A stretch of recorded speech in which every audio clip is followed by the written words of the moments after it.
You're listening to The Observing Eye. Pirate radio for the mind. Coming at you fresh from the computer hell cabin.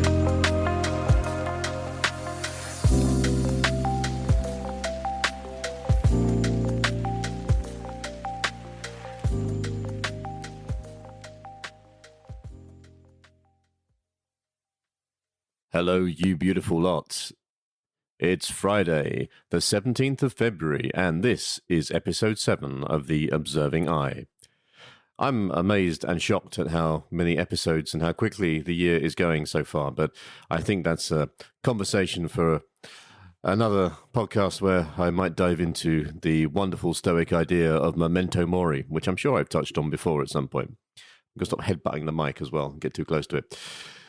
How are we all doing? Let's do the usual. Let's have a little check-in. If you followed along in the previous episodes, you'll know I like to make sure that everyone is doing okay. So how are we? What's been going on this week? What's been good? Let's reflect on what's been not been so good. And just, take a moment. Take a moment to exercise some gratitude and also to give ourselves a bit of self-compassion for some things that may not have gone to plan this week. So today, as it was Valentine's Day on Tuesday, I thought I would continue my conversation around love and relationships. There was a Substack article that I put out on Wednesday this week where I was discussing communication styles in relationships and things that we can reflect on regarding how we communicate and things that could be improved, things to be considered in that area. So I'm not going to go over that again because it's probably boring if you've read it already. If you haven't read it, you can go and have a look at the article on the Substack, which is The Observing Eye, and that's I as in the letter I, .substack.com. And you'll find a little article, a short essay, if you can call it an essay, on communication styles. Don't forget also to subscribe to the Substack newsletter. If you like the contents, you'll get it fresh in your inbox whenever I finish writing them, which is normally once a week, sometimes twice a week at the moment, because things are a little busy, but it's all good. So what are we talking about? Relationships. Yeah. Okay. So I as always, I try and prep a few bullet points to talk about so I don't waffle off into eternity too much. Yeah, let's have a little run through some of those and dive into them in a bit more depth. So let's start with what I feel is probably the most important aspect of any relationship. I think, be that romantically or not really, is that a relationship needs to be a safe space for us to be able to practice honesty and authenticity. I'm sure we've all got I'm not going to call them friends. I'm going to call them acquaintances. I'm sure we've all got acquaintances that we can't be honest with and we can't be authentic with, we can't be ourselves with. So that's not really a relationship in any sort of depth. I feel that that's just, it's extremely superficial. If you can't be yourself, if you can't be honest, then there is an intense superficiality to that relationship.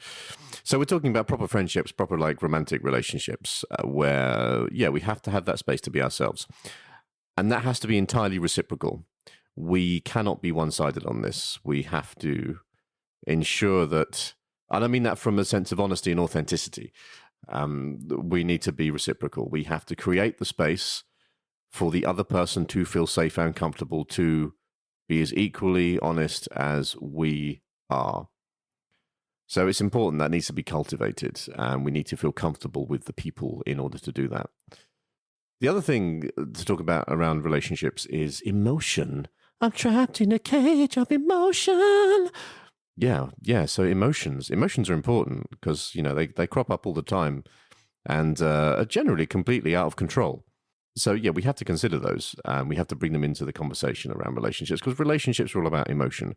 How does the other person make us feel? And again, that can be in terms of friendship or romantic. How does the other person make us feel? And how do we make that person feel?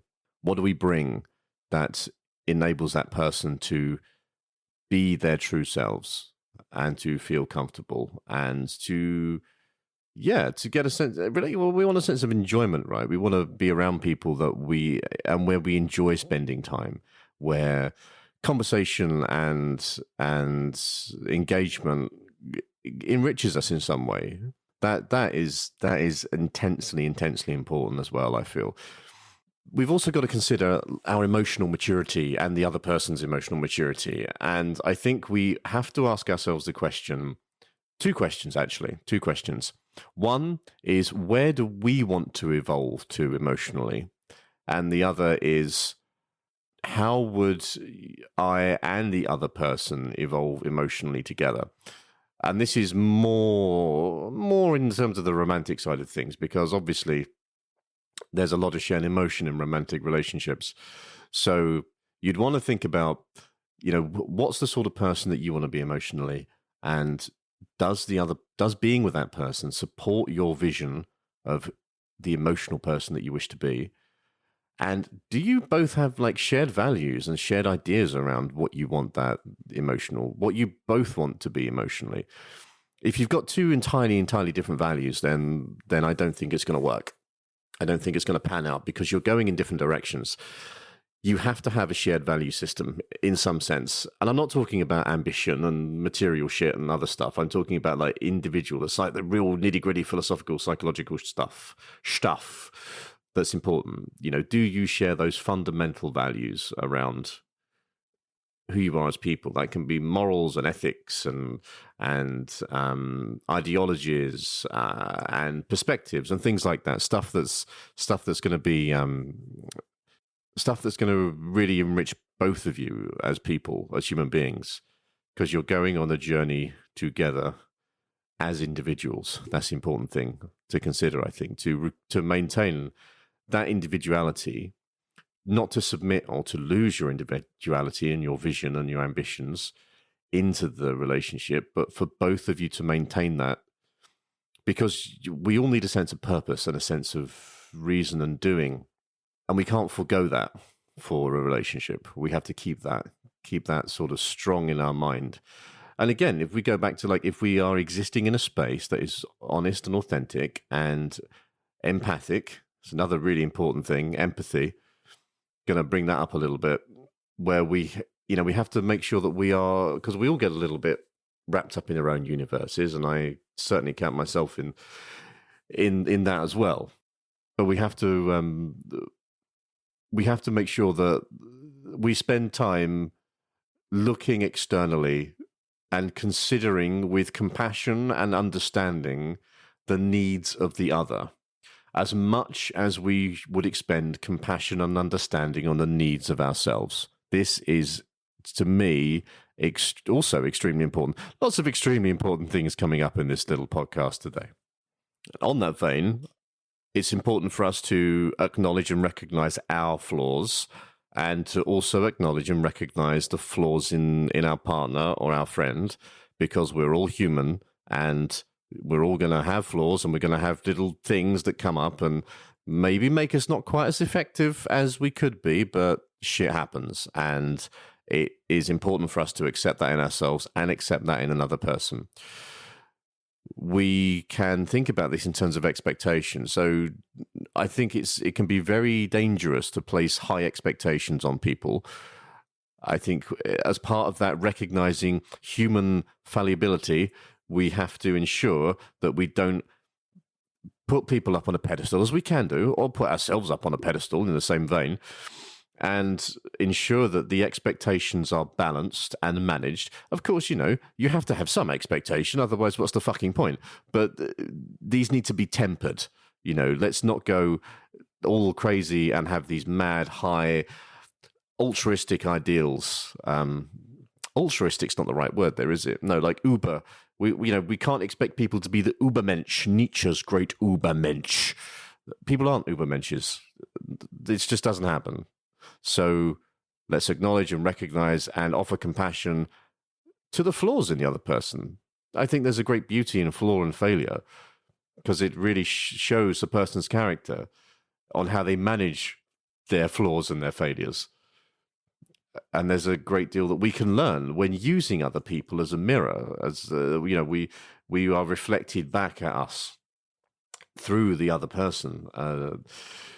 And, sometimes you might find if you're in any sort of relationship here, where the other person irritates you or you find something they do really, really annoying, I would say to you in this case to pause for a moment and consider what it is about the thing that person is doing or how they're behaving that is causing you to become annoyed or irritated. Because I guarantee you that is a reflection of something that you don't necessarily like in yourself. And you're seeing it in the other person, and it's triggering a lot of this like emotion and irritation and agitation. Psychological and emotional agitation is coming up. So just be mindful of that. Be aware of that. Put lots of breakpoints in. Put lots of pauses. Don't get carried away with the great sort of locomotive of emotion. We have to temper our responses and our perception with empathy and compassion for both us and the other. And that's what I think about relationships in a short snippet of 11 minutes or so. As always, these are great fun doing, and I'm going to keep doing them because they kind of, it's a good way for me to expunge some ideas as well. And I'm hoping that that's been useful for you too. So I'm going to sign off, and I'm going to wish you a wonderful weekend, and I'm going to ask you to just reflect on some stuff around emotion, around relationships. And if you're in one, then think about, not even a romantic relationship. If you're single, think about like your friendships. What's the dynamic? How do you interact with the other? What enriches you about that relationship? And is it a space where you can be honest and authentic? So just have a bit of time over the weekend to consider some of that. And I shall leave you be. Much love. And I'll catch you in the next episode. You've been listening to The Observing Eye. Thanks for spending some time with me today. I hope that you found it useful. And if you're interested in any more of my writings or work around psychology and philosophy and general day-to-day living, please go and take a look at my Substack, which is theobservingeye.substack.com, and that's I as in the letter, not I as in the gelatinous organ through which you see. Take care, everybody. Much love, and I'll see you soon.